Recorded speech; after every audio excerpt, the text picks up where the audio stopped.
cost of 20% consciousness. My recommendation for pawns who have this: don't give it to pawns who need to shoot, as they need to be more alert to keep hitting targets. Pawns that need to do medicine also are a bad choice. Your doctors should always have the best manipulation, and the half cycler will mess with that. I would give crafter and builder pawns the implant. Yes, they will take longer to do their jobs, but quality will not change, just speed. Though lower level builders are more likely to fail, a higher quality one can keep the base built and maintained while everyone else sleeps. Hey people, NIGH here, and today I'm going to talk to you about how you can break the game, or at the very least make your RimWorld experience so much smoother with the start of a new series. We want to try talking about good idealism builds to give everyone at home an awesome way to play the game. For those of you who don't know what ideologies are, we made a video on it a while back. What's happening here? It's not contained. I had to find what I needed to survive and fight. But there were too many. And this is how I died. The next time, I was smarter. I moved between the shadows, between the infected. But I wasn't smart enough. And this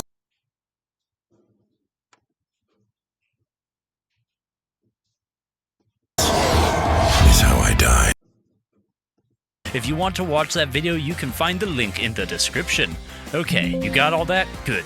Now we can talk about how we can build a broken ideologian to... Hey people, NIGH here, and today I'm going to talk to you about how you can break the game, or at the very least make your RimWorld experience so much smoother with the start of a new series. We want to try talking about good ideologian builds to give everyone at home an awesome way to play the game. For those of you who don't know what ideologies are, we made a video on it a while back. If you want to watch that video, you can find the link in the description. Okay, you got all that? Good. Now we can talk about how we can build a broken ideologian to screw with the pirates and tribals on this planet. So this... Connecting friends this summer on Vodafone, the nation's network. Switch to Vodafone today. So I just finished a new season of Squid Game. For the record, 7.8 out of 10, not too bad. But as I was watching this new season, my mind couldn't help but wander. I couldn't help but think, what if Squid Game was real? What if I lived in South Korea? What if I was in Squid Game?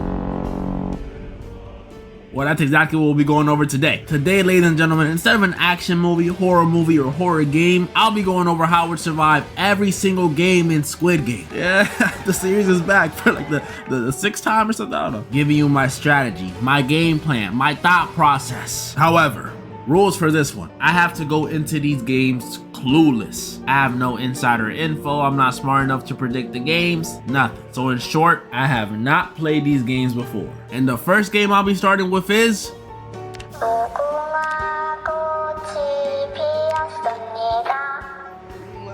You guys know the game, the most iconic one from the show, the first one they played, and we all played it growing up. This one is probably the easiest of the games I'm gonna go over in this video. All we gotta do is make it across the field before the timer ends and stop every time the doll says to. Pretty easy. Even having it be a huge doll repeating a track makes it so much easier, especially compared to the friends I grew up playing this game with, because they used to be some cheaters. But it's not all easy. There are some challenges, some obstacles I gotta take into consideration when doing this one. Firstly, the initial shock. Obviously, at some point during the game, someone's gonna goof around and move. Maybe they tripped, wanted to check the time, had to scratch their ball, something. All I know is someone gonna move and we gonna hear a pop. And when we do hear that pop, it's gonna send a lot of people into a panic. Which begs the question, how much movement is considered movement?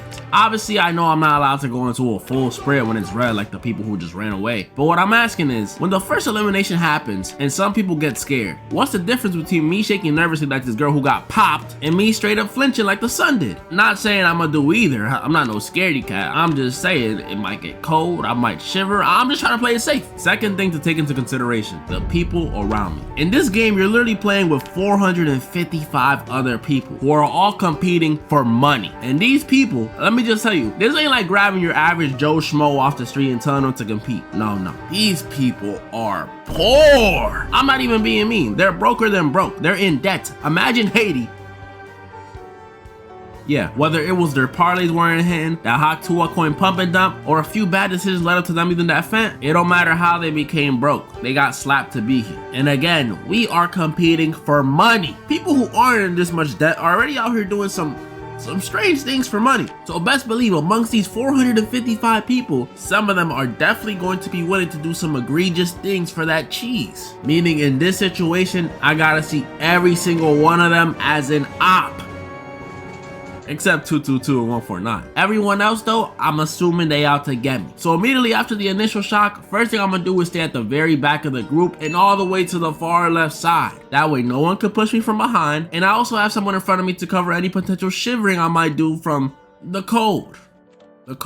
And the good thing about this is this also puts me in a position to attack. Maybe I decide I really want that money. For what reason? I don't know. I'm a grown man. I got bills to pay, manga to buy. I don't know. I need the money. And thankfully, this strategy puts me in a position to do a little shoving, a little pushing, maybe even pull out the forbidden move. Psst. Yo. That girl to your right said you're cute. I'ma do what I need to do, cause red light, green light, I'm bodying this one. Now the second game, that might be a little more tricky.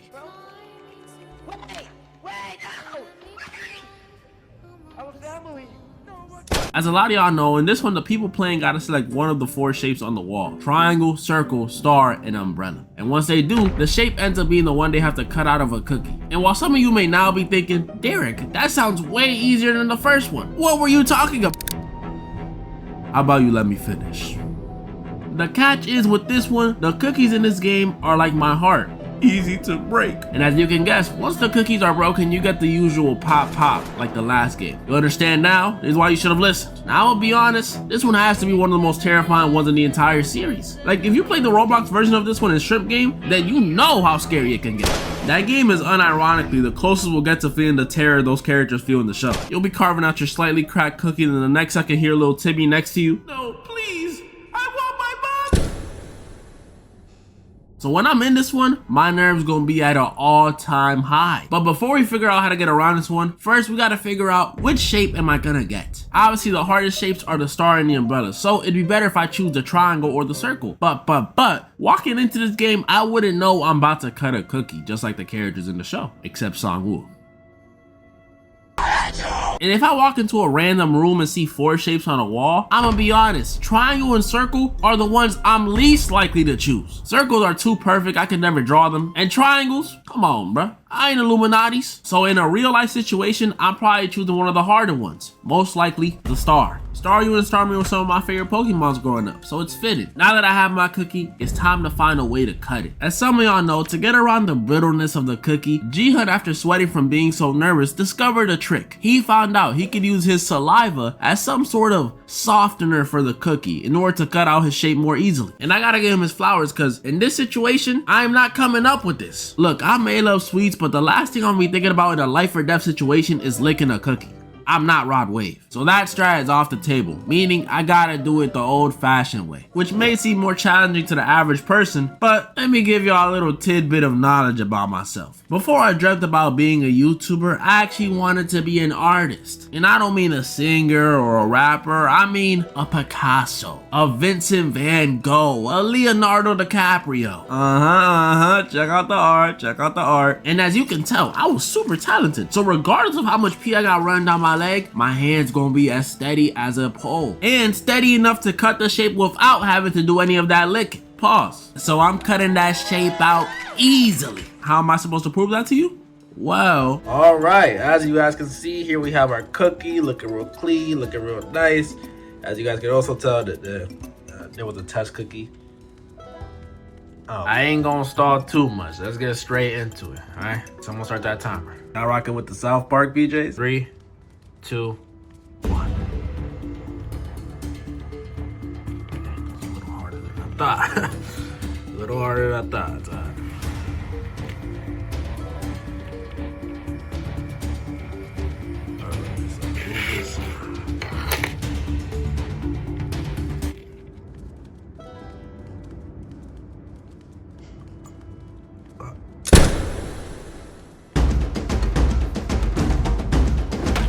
Unlike the other two games, this is the first one where I have to work with a team. The game is simple, tug of war. Y'all know there's a rope, both teams pull, one team loses. Very simple stuff. But since it's Squid Game, instead of falling into a pit full of mud or just falling over onto some grass, in this game, you free fall into some concrete. So we don't want to lose this one. And we won't. This one is light. All I gotta do is do what most of the winning teams did and pick a team with the strongest people there. And that's it. I most likely won. The only obstacle here is literally if the other team had the main character on their side and they start pulling out that reverse Michael Jackson lead. That's gonna be tough to beat. Besides that though, easy wins. Bonus points if the other team is full of old and starving people. That'll be a landslide victory. Before we continue to the next game though, around this time is when the game makers decide there's a lot of people left. A little too many. So they decide to turn off the lights. I know this isn't a game per se, but it's happened in both seasons, so I'm including. Once the lights are turned off, the dorm the contestants sleep in becomes a bloodbath. Pretty much a huge free-for-all. And I'm not gonna hold you, this one may have me a little startled. I mean, these folks are dropping like flies. But although I'm a little scared, I'm making it through the night. Listen, I've played hella shooters and I've seen Revenge of the Sith, so I know how important high ground is in a situation like this. And that's why my strategy for this one is to go to one of them top bunks like the old man did. I don't know how he got up there to this day. And if anyone tries to come up, they getting kicked, spat on, pushed. Tell Thanos back up. I keep my forks on me. I just know in this situation, I'm defending myself and the people I care about. Unlike Player 125. You know, in real life, I rarely get mad. Someone could bump into me, accidentally step on my shoe. I've been cursed out by crackheads on the regular. But when I was laying on my couch watching this scene, oh my goodness. I almost went Super Saiyan. You are the biggest scaredy cat. The biggest coward. The biggest poltroon. I thought it. You thought it. We all thought this dude, after missing that bottle throw, was really about to jump from the top rope and RKO this dude. But we were all wrong. He just sat there and watched. You know, before us, there was two characters that I hated in this series. But you just made it a top 3 because I hate you. At least when Sang-woo killed people or let people die, you know he was doing it for the money, for the end goal, for the vision. There was motive. It made sense. But you disgust me. Anyways, where was I? I have a fork, Thanos. This is another one of the new ones they added in season 2. Y'all know it, the one with them saying hot tour. And it's another one where I have to work with a team. Ooh. Yeah, I know. But in this one, instead of one game together, you and your teammates play 5 mini games separately. Well, as separate as you can be when your legs are tied together. That's right. Not only are we playing multiple games in this one, but this is also a 6-legged race. We all remember how difficult and annoying the 3-legged race used to be when we were younger. You got some dude slowing you down the whole time. That was usually me. So this one being double the legs and quadruple the people holding you back makes it at least 2 times harder. The 5 mini games we play in this one are Dakji, Stone Toss, Gongi, Spin the Top, and Jeggy. And thankfully, as a team, we at the very least get to decide who plays what. And honestly, I can do any of the games. It don't really matter. But give me Stone Toss. I'll take Stone Toss. You know, I used to play baseball back in like 09. Check out the trophy. When it comes to throwing, I got it. Except when it comes to throwing the game. After we decide which game I'm gonna do, it really just depends on my team. And if I had to make one, you're watching a toothbrush play Billie Eilish. But did you know there's a YouTube? this would be the dream team. I do 120 Hyunju for Motivation and Jeggy, me on Stone Toss, 222 on Dakji, gotta protect her, 149 on Gongi. Now I know Daeho is better at it, but come on, bruh. That's Granny. We gotta make sure she's good. And finally, the final member, the front man for the spinning top game. And cause I'm gonna need someone to hype me up when we win. I don't see a single flaw in this team. So the pentathlon, we're bodying that.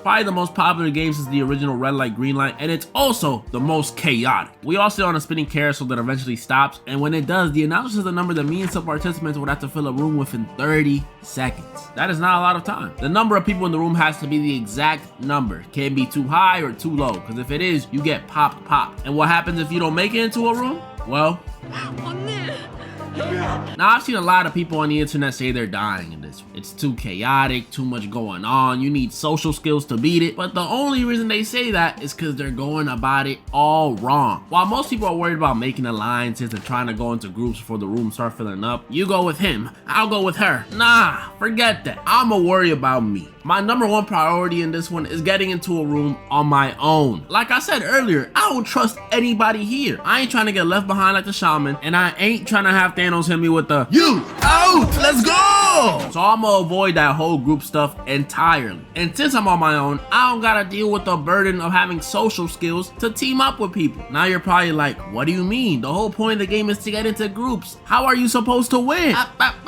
I got this, don't worry. Let's say the announcer yells out 10.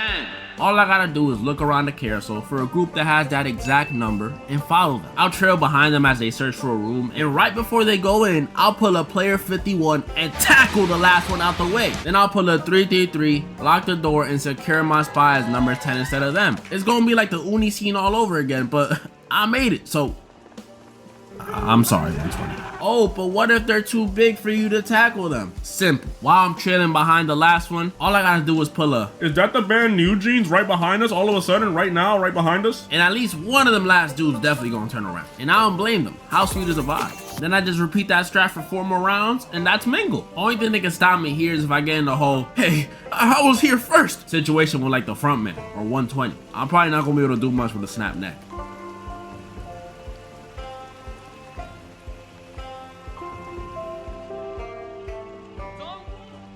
This is another difficult one, but not in the same way the cookie one was. Not at all.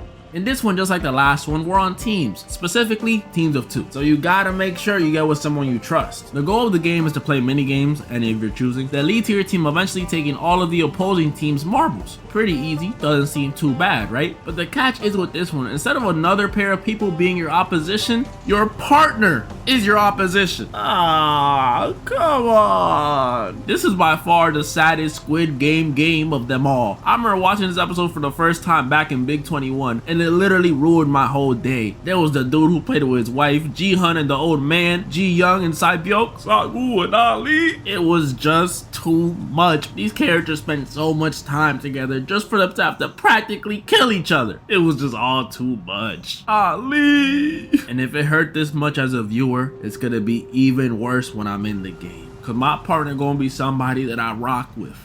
149. You gotta go, my girl. It's gonna be hard to work up the courage, but we gotta play. I ain't trying to die. I know it's messed up, but we gonna have to fleece Granny out her marbles. And since the game is up to us, I'm thinking of a game that requires some steadiness of the hands, like that one throwing game that 101 played, or Jenga. We gonna have to see if they got that. Either way, Granny's arthritis gonna get the best of her, and they gonna have to pack her up. It's gonna hurt, but hey, on the bright side, I won, and I still got 222. This is definitely the hardest one I've faced yet. Y'all know how it works. We gotta make it across this glass bridge under a certain amount of time, but for every safe tile there is, there's an identical unsafe tile right next to it. So pretty much every tile you jump on is a coin toss. And there's 18 jumps. Y'all can do the math on that, but I don't think we all make it. And the hard part about this one is not even the low chance of you surviving. It's the low chance of anyone even going. I played this game on Fortnite and on Roblox, and no one ever goes. Maybe sometimes on Roblox, those are practically toddlers playing, but most of the time, these dudes be so stubborn that they won't even move a millimeter unless someone else does first. And I would know. I'm one of those dudes. And it's gonna be the same thing in real life. I ain't letting no one capitalize off my sacrifice. So this people not wanting to go thing is definitely going to be an obstacle. On top of that though, I didn't mention this earlier because I didn't think it was going to be important to bring up, but now it feels relevant. Guys, let's remember, this show takes place in South Korea. Everyone here is Korean, and I am not. What if they're racist? If they're willing to take out each other to win, what do you think they're going to do to the brown one? I pray they aren't, man. It's going to feel like I'm back in one of them old stereotypical Korean shops. But instead of the usual hurry up and buy, I'm here. Hurry up and die! Alright, in all seriousness with this one, only thing that can really save me here is the order. If I'm dead last, maybe I might be able to make it if the people ahead of me get enough tiles right. But if I'm first, right, buddy. I already said earlier I'm not moving, so y'all can clear a path, or I guess we all gonna die.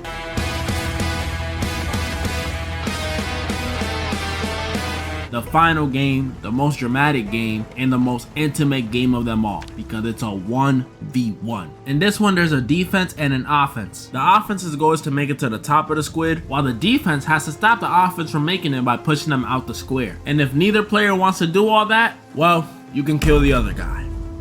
You know, this one isn't too shabby. Yeah, the other person against me might be trying to kill me the whole time, but I don't gotta kill them. Technically, if I'm on offense, all I gotta do is hit them with a little, hey, where you going? Juke moves and get to the top of the squid. And if I'm on defense, all I gotta do is push them out the square. How am I gonna do that? Simple, just knock them out. Y'all don't even know how deadly my right hook could get. Like, listen to this. That was just a jab. So for the final game, Squid Game, would I survive it? 1000%. Don't matter who's in front of me. This one is for all the marbles. No pun intended. It could be the front man. It could be Jihan. It could even be Legend Thanos. I told you I keep that fork on me, bro. Back up. Point is, whoever's in front of me, they get it at work. They get in juked. They getting pushed out. It don't matter. Because at the end of the day, I'm winning the Squid Game. Probably. It depends on which games we play and what the games are in season 3. And also if my opponent is 2-2. I can't kill her. That was pretty much all the Squid Game games I could go over today. Comment down below any of the ones you guys think I was wrong or right about. And tell me which ones you guys think you would have survived. I'm interested. But don't lie and tell me you're cutting out that umbrella, because I know you ain't. And moral of the story? You out! Let's go! Break. Now we need a break. Try to run away, try to get away. So I could be.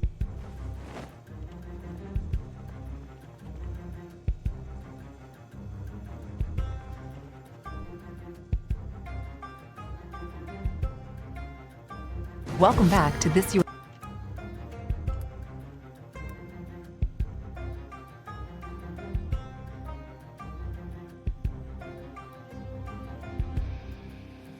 How could you not like these two? Oscar.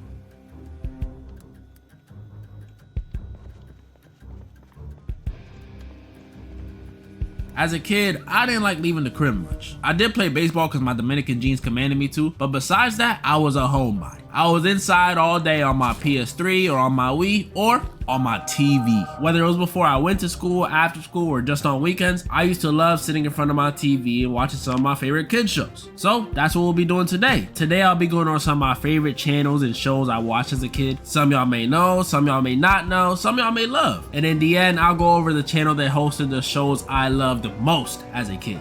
I'm starting off with debatably the Go of Kids channels, PBS Kids. Now you see, the good thing about this channel is you could be dirt poor, but as long as you had a TV, you could watch shows on here. And honestly,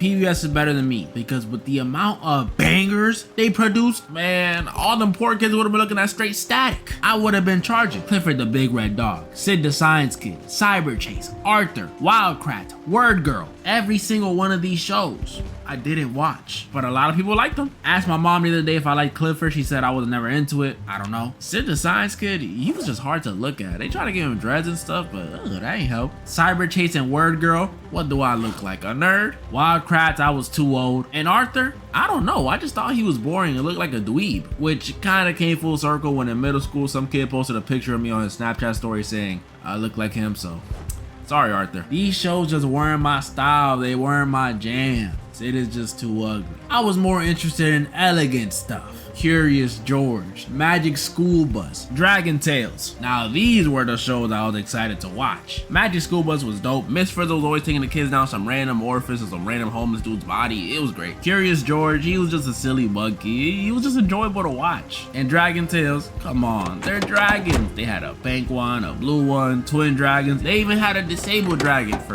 some reason. But my favorites on PBS Kids were easily Teletubbies, Sesame Street, and Barney. Sadly, I was not into Thomas the Tank Engine. I know. I'm sorry, but his eyes and their faces used to scare me. Don't know how Teletubbies didn't, but it's just the way my brain was wired. I don't even know what they did on this show, honestly. Frolicked or stared at the baby son, I don't know. But I know I liked it. My favorite Teletubby was Tinky Winky. Then there was Sesame Street, aka the top dog of this channel. And I may have not liked Clifford, but my mom told me I was a fiend on this show. And she wasn't wrong. I loved everyone on Sesame Street. They had to go Elmo leading the charge. So many memories with him, so many. Easily my favorite one of the show. I literally cried when my mom threw away my Elmo doll. It still hurts. Then they had the giant overweight duck bird, Big Bird. I highly doubt he could fly. Snuffy, y'all remember Snuffy? That was like the stage 4 terminally ill Woolly Mammoth they had on the show. He was, you know, he was there. And then my two favorites besides Elmo, Oscar the Grouch and Cookie Monster. How could you not like these two? Oscar was funny, Cookie Monster, he was clearly a drug addict, but he was so crazy and wacky, he was funny. And then the last of my favorites from PBS, Barney. Who can blame me? Everyone liked Barney. He was a dinosaur, he was purple. I understand the Teletubbies, but how are people scared of this guy? Bro, it's Barney. He's pretty much a celebrity. He ain't messing up his veneers for you. Like I said though, PBS was debatably the GOAT. It's not my favorite. But first, I want to go over my least favorite when it came to kiddie shows, Disney Junior. This channel just didn't really have that many hits, and the ones they did have just weren't really my forte. I was not watching Little Einsteins, I was not watching Handy Manny, that fake Bob the Builder, and I was not watching Bear in the Big Blue House. There was the occasional, it's the Mickey Mouse Clubhouse. That show was pretty lit from time to time. I even learned how to do the Goofy dance. There was also Doc McStuffins, which I only watched on plane rides, but she was pretty cool. It was like Grey's Anatomy for kids. Love to see it. Black excellence. But I didn't really watch these shows that often. Probably the one Disney Junior show I do remember watching hella of was the Lilo and Stitch show. Now that was some heat. I know it technically wasn't a Disney Junior original, but it still aired, so it counts. I love this show. If you never watched it, just imagine the Lilo and Stitch movie, but it's a show, and way more Stitch. My favorite episodes were the one where Stitch gets a shorty, pretty much a pink version of himself, and of course, the crossover episode with Kim Possible. That was some heat. Who, if we're counting as a Disney Junior show, then this was also a banger. Kim and Shigo, Shego My Ego were obviously my favorites, and relax, it's not because I thought they looked good as a kid. You got me. The rest of the cast was alright. We had Ron, who was supposed to be like the love interest, but come on now. We all know he was just the gay best friend. We had the fat black dude. He was like the hacker one. He was chill. And then we had my least favorite of the main cast, Rufus. He was just chopped. He was Ron's naked mole rat.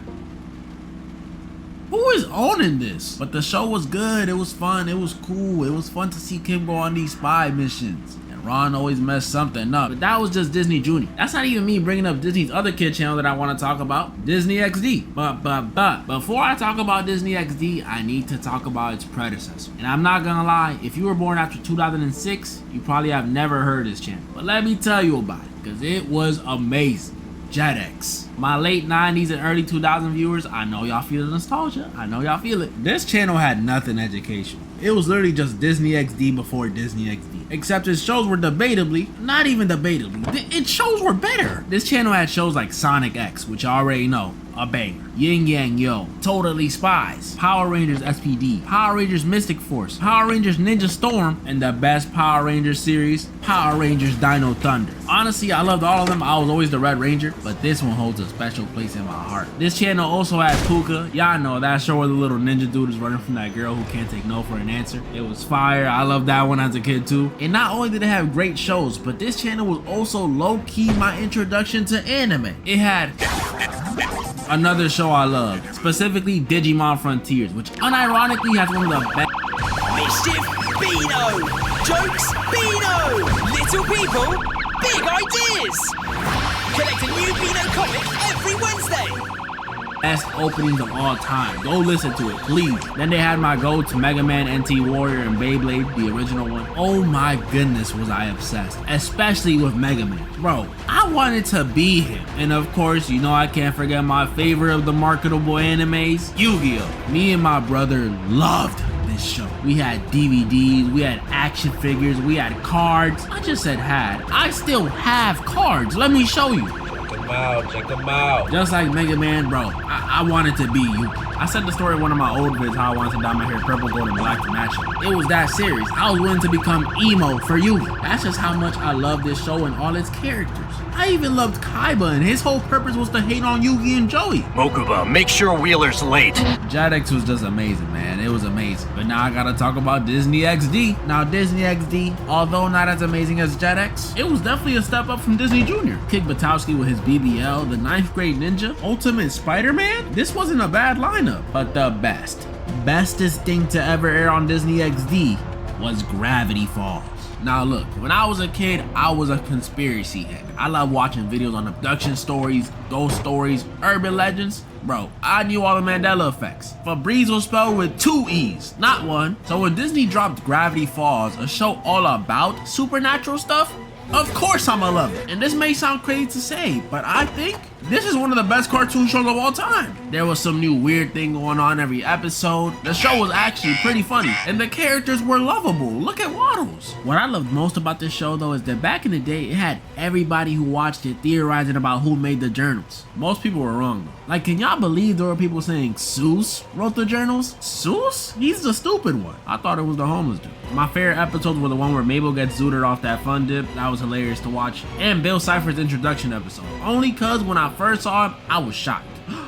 It's the Illuminati. I could honestly make a whole video on this show, but now I want to talk about one of my favorite channels, NIGH Jr. NIGH Jr. was definitely my second, if not favorite channel to watch as a kid. This channel had straight 10s. Yo Gabba Gabba, 10. Lazy Town, 10. Wow Wow Wubsy, 10. Max and Ruby, 10. Wonder Pets, 10. Pinky Dinky Doo, 10. Bro, they even had an Asian Dora. Ever heard of Little Bill? Nah, I'm just joking. It's Nihao Kailan.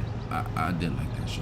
All these shows were great. Sporticus had me doing push-ups. Pinky Dinky Doo had me brainstorming. Max had me hating my sibling. Kailan had me ordering Chinese food in Mandarin. Bro, I even enjoyed the Fresh Beat Band. And oh my goodness, these dudes have me wanting to sip smoothies and hit the stanky leg. But although these shows are great, they ain't even scratching my top 4 on this channel. My top 4 were The Backyardigans, Blue's Clues, Dora, and one more I'm gonna mention in a second. The Backyardigans, come on now, definitely up there. If you ain't watched this when you was young, you missed out. The adventures, the characters, the music. I know y'all ain't forget the music. Castaways. We are castaways. Look at them, they're hitting that. I've always been a Pablo kind of guy myself, but I liked everyone else too, except Austin. I don't know why, but every time I turned on the TV, he was barely in any episode. You think you're too good for me? Blue's Clues, man, this was one of my go-tos. We just got a letter. We just got a letter. Oh my goodness, I'm old. I for real love this show so much. Seeing Blue and Steve, my goat Steve, going on little adventures, teaching us how to tell time, learn about physics, how to jump through paintings was all so great. Makes me want to shed a tear. I just can't believe they replaced him twice and made Blue 3D. Like, what is this? Dora, I know a lot of people hate on her, but this girl and her cousin Diego were a huge part of my childhood. And not just them, because unlike Kailan, Dora's side cast was actually memorable. We had Boots the albino monkey, Swiper the shiesty fox, Betty the blue bull, that ugly yellow bridge troll. Bro, even her map and her backpack were characters. Who's doing it like her? I always wondered though, if Backpack can talk and move and stuff, can he like feel when people are reaching inside of him to pull stuff? I don't even want to think about it. I also love that she was bilingual, teaching us English and Spanish at the same time. Shout out to all my No Sabo kids. And what I loved about Dora the most is that she made me feel so involved. Every time Attention Star Swiper pulled up trying to flee something off somebody, Dora would have me saying, "Swiper, no swiping! Swiper, no swiping!" Oh man! And the best part was, even if I was feeling lazy that day or just didn't feel like talking, her and Boots would still get it done, so it wasn't too much pressure on me to do it. The hate this girl gets just doesn't make sense to me. I mean, sometimes she does stare a little too long when waiting for an answer, but she's just giving the stupid kids extra time. That ain't her fault. I loved her so much, I think she even affected my real life, honestly. Because ever since meeting Dora, I've had like this natural affinity or bond with every Mexican I've met. My first grade crush, Mexican. My elementary best friend, Mexican. My high school best friend, Mexican. My DoorDash driver, Mexican. And what did I order?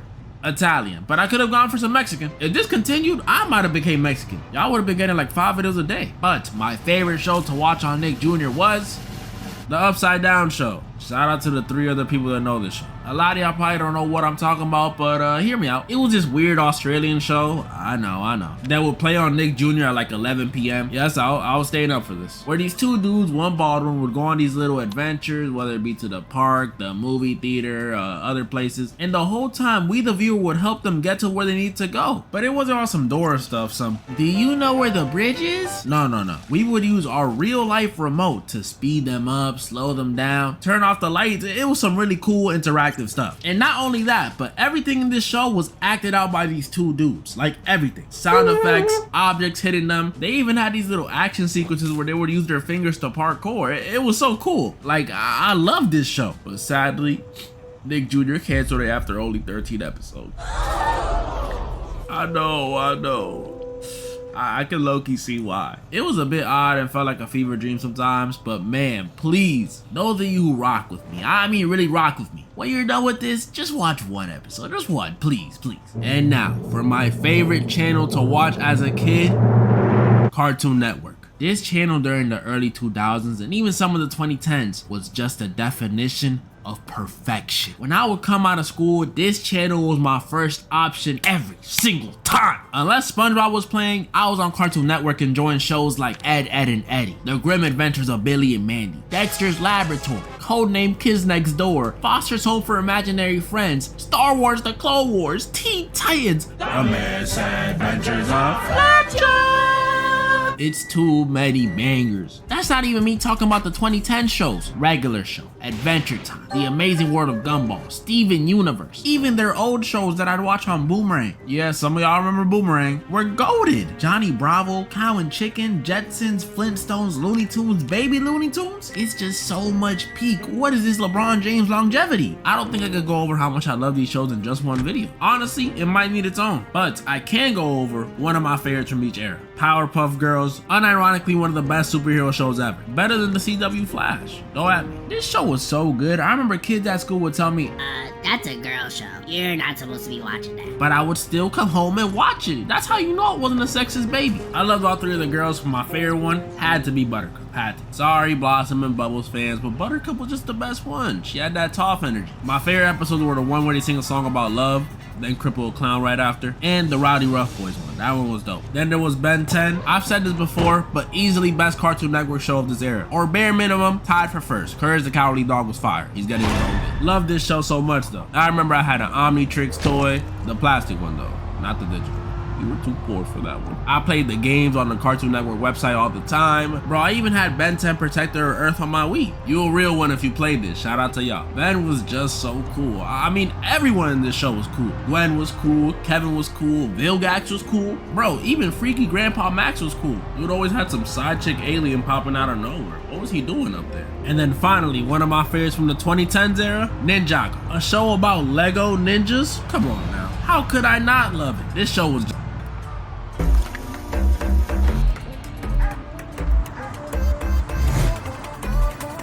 sad backstories are sad.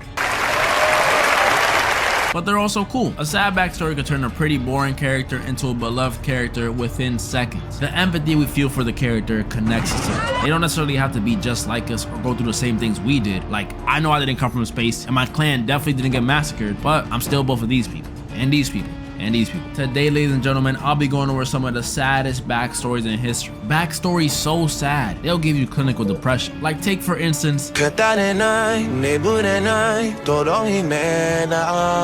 if you know Naruto, you know it has some sad backstories. Every single one of these dudes went through something traumatic in their childhood. And that's no exaggeration. Naruto had a demon locked in him, Sasuke lost his whole clan, Choji was fat, everybody went through it. All these dudes got Marvin's Room and 17 on repeat. But amongst all these super sad Naruto backstories, the saddest one has to go to my boy Itachi. Now Kakashi's is pretty sad too, I can't lie, but I think Itachi's is a little sadder. Itachi was born in the middle of the Third Great Ninja War, which is like being born in World War II. He was a very gifted child. They say he had the reasoning of Hokage at the age of 7. And have y'all seen my boy cook an egg? And while one might see these talents as a blessing, they were also a curse, as they eventually led to him joining a group called the Anbu at the very young age of 11. And if y'all ain't know, the people in the Anbu are no bueno. They pretty much did all the dirty and evil work for the the Elite Village. They're kind of like some organizations in real life. So being in a group like that at the age of 11 is insane. When I was 11, GTA 5 had just come out, and I was still too scared to go to the big heel place on the map by myself. There's no way I would have been able to hang. Imagine being in the freaking ninja CIA. And not only that, but bro became the captain of them at the age of 13. So you know he had to handle some way darker and way more messed up missions.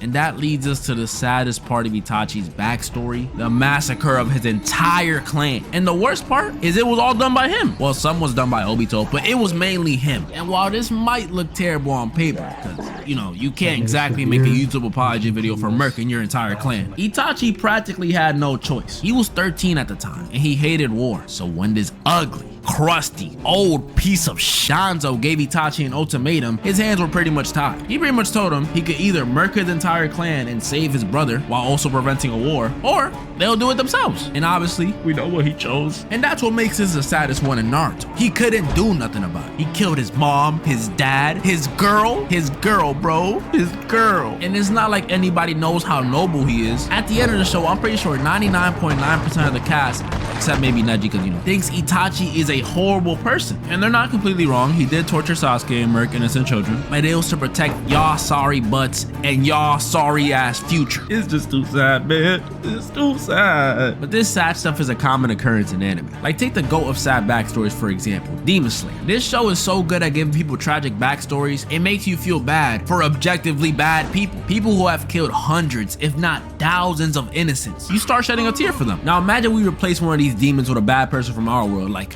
Bill Cosby. Y'all see what I'm saying? That junk would not fly in the real world. Not a single tear will be shed. The show Little Bill could have been a 4-season explanation of how much Bill Cosby's life sucked. And still, I'm not crying. Only way I even consider even feeling a little bad for him is if he has a backstory like my boy. Now this old man, not only have I shed a tear for him, but he could commit almost any crime and I'm forgiving him. He could be stealing candy from a baby, leak GTA 6. He could rob me, I'm forgiving him. His backstory is just as sad. I am 1000% sure when the producers of this movie finished those first 12 minutes, they were like, yep, they're gonna need antidepressants after this one. So we open with this little kid in the theater. That's our boy Carl. And since he's still a kid, he still has all that passion, that dream big mentality we all had as kids. Now I'm just trying to make it through the day. And while some kids want to be astronauts, ninjas, y'all know, all that cool stuff, Carl, he wants to be an adventurer, a pilot. And one day while walking, he hears a voice coming from this abandoned house. And when he gets in there, he meets this girl named Ellie, who is probably the most passionate and energetic little girl in existence. Like, she's actually a little crackhead. But she loves adventuring, and that was enough for my boy Carl to fall in love. Carl eventually makes a promise to Ellie to travel to Paradise Falls with her, and this little promise was the start of their relationship. They get married, they buy a house, they fix the house, they go on picnic dates, they work with parrots. Parrots, ladies and gentlemen, parrots. Everything was going splendid. Eventually they want to have a baby, or 9 babies.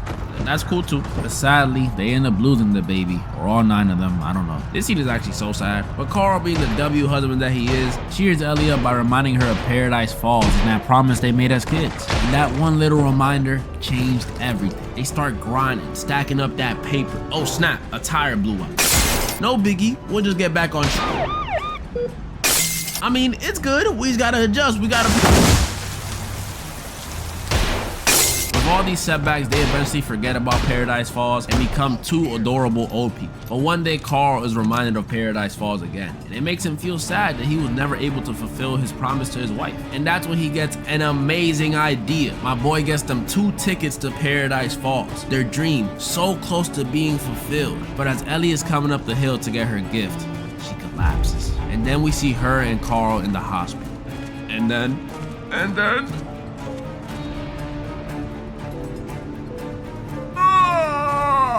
why they had to do him like that, man? She didn't even get to go to Paradise Falls. Now my boy Carl is lonely. This movie makes me look at bitter old people in a different light. So next time you're out shopping, you see an old white lady just mean mugging you, or saying mean things, or following you through the aisles, don't assume the worst. Be considerate, guys.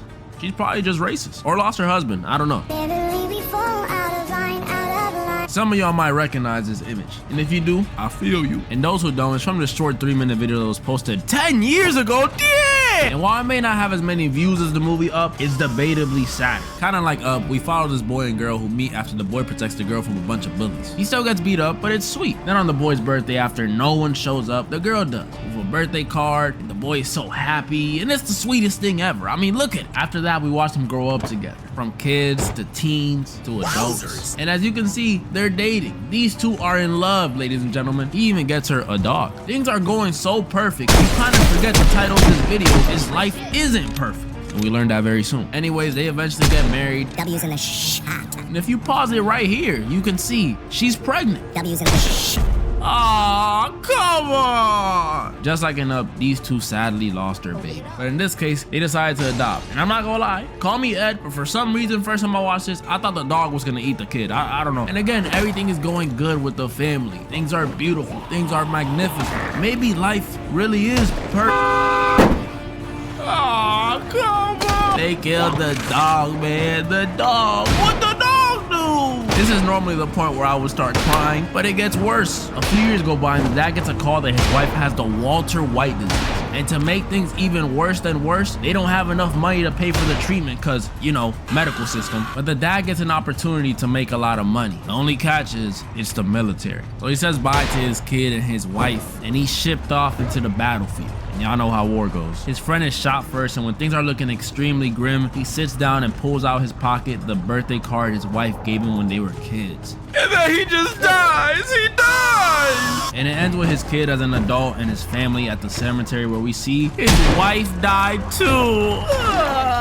This is easily one of the saddest videos on the internet. And it's crazy because it's so sad, but it's still not sadder than the last person I have on this list. It all began on the day of my actual birth. When it comes to sad backstories, nobody has anything on this man. Not Itachi, not Carl, not Guts. This man has truly gone through it all. Doof was born in the very brown country of Druselstein, where both his parents failed to show up to his birth. I don't know, don't ask me how. Doofenshmirtz didn't have the best childhood. On top of being constantly bullied, Doof was a very lonely kid. He had no one to look to. Only things he really looked forward to were his garlic ice cream and his giant pet comic. Even on his birthday, the day you're supposed to feel like the most special person in the world, he would have to throw himself a surprise birthday party. What's the surprise? That no one showed up again? And one might wonder, well, where are his parents? They surely should be around. Doof's parents freaking suck. They're actually terrible. Top 3 worst in cartoon history. And they take up 2 slots. But this isolation he experienced could have played a big part on why Doof was so smart. This kid was a genius, a Druselstein Einstein. So when it was finally time to display that intelligence at the Druselstein Science Fair, there was no way he could lose. I mean, look at his innators. Like, who was he gonna lose to? But losing the science fair was only a small L. Not only because he lost again next year with his bigger innator, but because what happened at the Gimbelstumpf community pool was much worse. You see, jumping from the high dive in Gimbelstumpf was an extremely big deal for some reason. It was separated you from being a man and a schnitzel. So when Doof's dad told him it was his turn to do it, Doof was too scared. He couldn't jump. All those people looking at him, which really wasn't a lot of people, it was like 3. It terrified him, made him nervous. And from that point on, he was deemed a schnitzel. His parents were so embarrassed, they wore bags over their heads anytime they were seen in public with him. And he wasn't even allowed to walk too close to them. This created an even bigger gap between Doof and his already negligent, dumb, stupid, retarded parents. So it was no surprise. When his dad got an award-winning dog, he named it Only Son. Around this time was also when Doof started doing gnome work for his family. He would stand out there for hours on it. In the cold, in the snow, in the heat, not allowed to move, not allowed to eat. They had my mans out here like one of those dudes in Times Square. This was also around the time when his little brother was born. And while having siblings should be a ray of hope when you're an only child, especially in Doof's case because he was really lonely, it kind of made Doof's life worse. And not like how having a sibling normally does. I mean, like his parents borderline hated him after Roger was born. They would send him to school in dresses because they were expecting a girl. They didn't help that Roger was pretty much naturally good at the only thing his mom loved, kickball. At some point, they literally disowned Doof. And he had to live with ocelots, the cats from Minecraft. This is really messed up stuff. The only highlight in Doof's life at this point was Balloon, who was a balloon that Doof got at the carnival and he painted a face on. That sounds so sad. And while Balloon may have had no arms, no legs, the inability to speak, no personality, Doof loved him. That was his best friend. They were locked in. But alas, just like everything else in Doof's life, this happiness didn't last very long. On one fateful night when he was doing his typical gnome duty, by the way, his family took him back in at this point, so no confusion, Balloony started getting blown away by the wind and Doof couldn't move. He was on gnome duty. And just like that, Balloony was gone, never to be seen again. Sorry. Sorry. It's just so sad. And that was only his childhood. In his teenage years, Doof still got bullied, went through breakups, had braces. Braces suck. I had them. And probably the worst of all in his teenage years, while he was doing the shadow puppetry show, which he was actually really good at, by the way, so good that he would get attention from girls in the crowd. He got his girl taken away by Huge Hands Hans, a guy with bigger fingers than him. Do y'all see what they're implying? Doof's life is just L after L after L, kind of like my goat. I mean, even in adulthood, he was dating this girl at some point that left him for a whale. A whale. This man would have every right in the world to hate society, or at the very least, his parents. They suck, but he doesn't. I mean, he is evil, but his evil isn't really that big of a deal. He usually does something stupid or unserious, like the Breadinator or something. Like, who cares? Doof doesn't let what his parents or society did to him impact how he treats the people he loves. That's why he's such a great dad to Vanessa. He knows what it means to not celebrate your birthday. He knows what it means to struggle. He knows what it means to get out the mud. He might be from the Bronx. A lot of people like to use that as a crutch. Oh, I was mistreated, so now I gotta mistreat you. Nah, we're fully functional humans. We're not input-output machines. We gotta break the cycles. Everyone should try to be more like Doof. He's not out here being negligent. He's not out here bullying people. I would say he doesn't seek revenge, but sometimes he does, I'll be honest. But overall, he's a stand-up guy. Now, other dimension Doof, his backstory, I understand why he's so evil. He has every right to hate the world. Burn it all down. Comment down below which backstory you thought was the saddest, or if I missed any other sad backstories. I know One Piece has a few, but I ain't reading all that. And moral of the story, that's just a theory. A game theory. Oh, Mappa. You guys ever watch a show or a movie and just see this one character really going through it? And you're just like, man, what did he do to make the writers that mad? Because sometimes it be feeling like the plot just against them. So as the truth seeker I am, I will be going over characters who deserved better. We can start off calm with the Hulk. I don't know if Mickey had anything to do with this, but who at Marvel thought it would be a good idea to make the Hulk smart? He went from throwing tanks, destroying helicopters, using a literal god as his plaything, to handing out tacos and taking pictures with kids. Did you get that? Like, what the? Sure, he got beat up by Thanos, and sure, his girl died, but that doesn't mean you go to college. It's not my Hulk. I'm sorry. It's not my Hulk. I don't know how they're gonna plan on doing World War Hulk with this super intellectual Hulk, but it's not gonna work.